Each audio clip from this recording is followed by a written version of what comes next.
ತುಂಗಭದ್ರಾ ಜಲಾಶಯದ crust gate ಏನು ಕಿತ್ತೋಗಿತ್ತು, ಇದೀಗ ನೂತನ ಕ್ರಸ್ಟ್ ಗೇಟ್ ನಿರ್ಮಾಣ ಕಾರ್ಯ ಆರಂಭಗೊಂಡಿದೆ. ಈಗ ನೂತನ ಕ್ರಸ್ಟ್ ಗೇಟ್ ಕಾರ್ಯ ನಿರ್ಮಾಣ ಮಾಡುವ ಒಂದು ಇದರಲ್ಲಿ ಈಗ ಸಚಿವ ಶಿವರಾಜ್ ತಂಗಡಿ ಇದ್ದಾರೆ. ಈಗ ಹಿಂದೂಸ್ತಾನ್ ಬಂದಿದ್ದಾರೆ, ಯಾವ ರೀತಿ ಕಾರ್ಯ ನಡೆದಿದೆ ಸರ್? ಹಿಂದೂಸ್ತಾನ್ ಮತ್ತು ನಾರಾಯಣ ಎಂಜಿನಿಯರಿಂಗಿಗೆ ಈಗ ಭೇಟಿ ಕೊಟ್ಟಿದ್ದೀವಿ. ನಾನು ಒಂದೇ ಹೇಳೋದು, ನಾಳೆ ಸಾಯಂಕಾಲವರೆಗೆ ಒಂದು ಗೇಟನ್ನು ರೆಡಿ ಮಾಡಿಸಿ ತಾತ್ಕಾಲಿಕವಾಗಿ ಆ ಗೇಟನ್ನು ನಿಲ್ಲಿಸುವಂಥ ಕೆಲಸಕ್ಕೆ ಪ್ರಯತ್ನವನ್ನು ಸ್ಟಾರ್ಟ್ ಮಾಡ್ತಾ ಇದ್ದೀವಿ. ಆ ಕೆಲಸಕ್ಕೆ ಕೈಗೂಡಿಸ್ತೀವಿ. ನಾಳೆ ಸಾಯಂಕಾಲ ಅನ್ನೋದ್ರಾಗೆ ಬರುವಂಥ ಕೆಲಸ ಆಗುತ್ತೆ. ಒಟ್ಟು ನಮ್ಮ ಉದ್ದೇಶ ನೀರನ್ನು ನಿಲ್ಲಿಸುವಂಥದ್ದು, ನೀರನ್ನು ತಡೆ ಹಿಡಿದು ನಮ್ಮ ರೈತರಿಗೆ ಒಳ್ಳೆ ನೀರನ್ನು ಕೊಡುವಂಥ ಪ್ರಯತ್ನಗಳನ್ನು ಮಾಡ್ತಾರೆ. ಇಲ್ಲೇ ಗೇಟ್ ನಿರ್ಮಾಣ ಆಗ್ತಾ ಇರತಕ್ಕಂಥದ್ದು ಈಗ ಎಷ್ಟು ಅಡಿ ಉದ್ದ ಮತ್ತು ಎಷ್ಟು ಟನ್ ನಿರ್ಮಾಣ ಆಗ್ತಾ ಇದೆ ಅಂತ ಸರ್? ಇಲ್ಲಿ 2 ಗೇಟ್ಗಳ ನಿರ್ಮಾಣ ಆಗ್ತಾ ಇದಾವೆ. ಇಲ್ಲಿ ಹಿಂದೂಸ್ತಾನ್ 5 ಗೇಟು, ಹಿಂದೂಸ್ತಾನದೊಳಗೆ 3 ಗೇಟು, ಇಲ್ಲೇ 2 ಗೇಟು, 5 ಗೇಟು.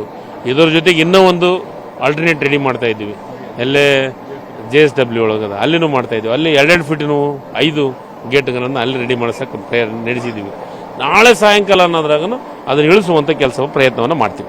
ಸರ್, ಈಗ ರಾಜ್ಯ ಸರ್ಕಾರ 1ರಿಂದ 16 ಗೇಟ್ಗಳೇನಿದೆ ಅದು ಕೇಂದ್ರ ಸರ್ಕಾರದ ಅಧೀನದಲ್ಲಿದೆ ಮತ್ತು 16ರಿಂದ ಉಳಿದಂತ ಅವು ರಾಜ್ಯ ಸರ್ಕಾರಕ್ಕೆ ಬರುತ್ತೆ. ಈಗ ಏನು ಕಿತ್ತೋಗಿರ್ತಕ್ಕಂಥ ಗೇಟ್ ಬಂದು ತಮ್ಮ ರಾಜ್ಯ ಸರ್ಕಾರದ ಒಂದು ಮೇಂಟೆನೆನ್ಸ್ ನಲ್ಲಿ ಬರುತ್ತೆ ಅಂತ ಈಗ ಹೇಳಿರ್ತಕ್ಕಂಥದ್ದು. ಗೇಟ್ಗಳನ್ನು ಡಿವೈಡ್ ಮಾಡ್ಕೊಳಕ್ ಬರಂಗಿಲ್ಲ. ರಾಜ್ಯ ಸರ್ಕಾರ ಗೇಟ್ ಇವು, ಕೇಂದ್ರ ಸರ್ಕಾರದ ಗೇಟ್ ಇವು ಅಂತ ಮಾಡ್ಕೊಳಕ್ ಬರಂಗಿಲ್ಲ. ಇಡೀ ಬೋಲ್ಡನ್ನು ಡ್ಯಾಮ್ನ ನಿರ್ವಹಣೆ ಮಾಡ್ತಾ ಇರೋದು ಬೋಲ್ಡು. ನಾನು ಅದಕ್ಕೆ ಹೇಳ್ತಾ ಇರೋದು, BJP ಮತ್ತು ನಾವು ಅಂತ ರಾಜಕಾರಣ ಮಾಡೋದಕ್ಕೆ ನನಗೆ ಇಷ್ಟ ಇಲ್ಲ.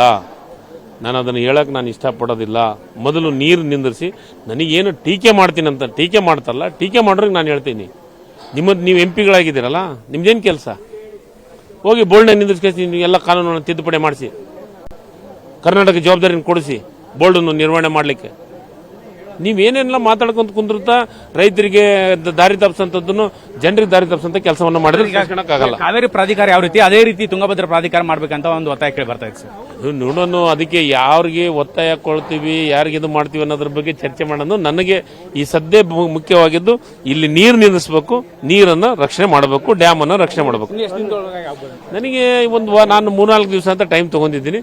ನಾಳೆಗೆ ಇನ್ನೂ ಒಂದು ಪ್ರಯೋಗ ಮಾಡ್ತಾ ಇದ್ದೀವಿ. B ಟೀಮ್ ಏನು ನೀರಿದ್ರೂ ನಿಲ್ಲಿಸುವಂತ ಪ್ರಯತ್ನ, ನೀರಿನೊಳಗನೆ ಕೆಲಸ ಮಾಡುವಂಥದ್ದು ನಾಳಿಂದ ಕೆಲಸನ ಪ್ರಾರಂಭ ಮಾಡಿಸಬೇಕು ಅಂತ ವಿಚಾರ ಮಾಡಿದ್ವಿ. ಒಟ್ಟಾರೆ ಈಗ ಜಿಲ್ಲಾ ಉಸ್ತುವಾರಿ ಸಚಿವ ಶಿವರಾಜ್ ತಂಗಡಿ ಅವರು ಹೇಳಿರ್ತಕ್ಕಂಥದ್ದು, ಏನು ನಾವು ಇನ್ನೂ 3 ದಿನ ಕಾಲಾವಕಾಶ ಬೇಕು, ಆದ್ರೂ ಕೂಡ ನಾವು ನಾಳೆ ಒಂದು ಪ್ರಯತ್ನ ಮಾಡ್ತಾ ಇದ್ವಿ. B ಟೀಮ್ ಒಂದು ನೀರಿನಲ್ಲಿ ಅಂಡರ್ ವಾಟರ್ ನಲ್ಲಿ ಇಳ್ಕೊಂಡು ಒಂದು ಗೇಟ್ ಅನ್ನು ಹಾಕುವ ಒಂದು ಪ್ರಯತ್ನಕ್ಕೆ ಕೈ ಹಾಕ್ತಾ ಇದ್ವಿ. ಅದು ಏನೋ ಸಕ್ಸಸ್ ಆಯ್ತು ಅಂದ್ರೆ ಯಾವುದೇ ರೀತಿ ಈಗ 60 TMC ನೀರು ಏನು ಹೊರಗಡೆ ಹೋಗ್ತಾ ಇದೆ ಅದು ಯಾವುದೇ ಕಾರಣಕ್ಕೂ ಹೋಗೋದಿಲ್ಲ. ಅದನ್ನು ನಿಲ್ಸ್ಕೊಂಡೆ ನಾವು ಈ ಒಂದು ಗೇಟ್ ನಿರ್ಮಾಣದ ಒಂದು ಕಾರ್ಯವನ್ನು ಮಾಡ್ತೀವಿ ಅಂತ ಈಗ ಶಿವರಾಜ್ ತಂಗಡಿ ಅವರು ಹೇಳಿರ್ತಕ್ಕಂಥದ್ದು. ಕೊಪ್ಪಳದಿಂದ ಶಿವರಾಜ್ ಕುಮಾರ್, ಪವರ್ ಟಿವಿ.